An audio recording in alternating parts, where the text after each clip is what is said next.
जय हिंद विद्यार्थी मित्रांनो, खूप महत्त्वाची आणि आनंदाची बातमी घेऊन आलेलो आहे.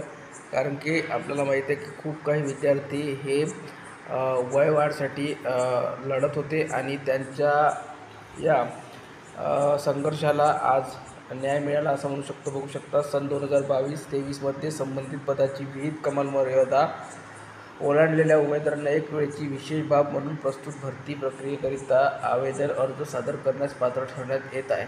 आणखी बघा पुढे काय म्हटलं आहे, याऐवजी पॉईंट नंबर 4 परत दिलेला आहे. सन 2022, 23, 24, 25 मध्ये संबंधित पदाची विहित कमाल वयोमर्यादा ओलांडलेल्या उमेदवारांना एक वेळची विशेष बाब म्हणून प्रस्तुत भरती प्रक्रियेकरिता आवेदन अर्ज सादर करण्यास पात्र ठरवण्यात येत आहे असं वाचण्यात यावे.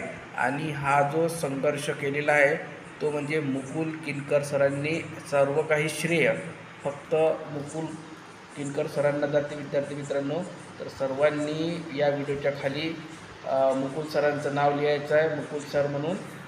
कारण की सर्व विद्यार्थ्यांना एक वेळची संधी फक्त या एका सरांनीच मिळवून दिलेली आहे. कारण की यांचा संघर्ष 2024च्या भरतीमध्ये सुद्धा होता आणि 2025मध्ये जी आता ही भरती निघणार आहे त्यासाठी सुद्धा त्यांचा संघर्ष आहे आणि आज त्यांना यश मिळताना आपल्याला दिसत आहे. तर या व्हिडिओमध्ये इथपर्यंत. धन्यवाद.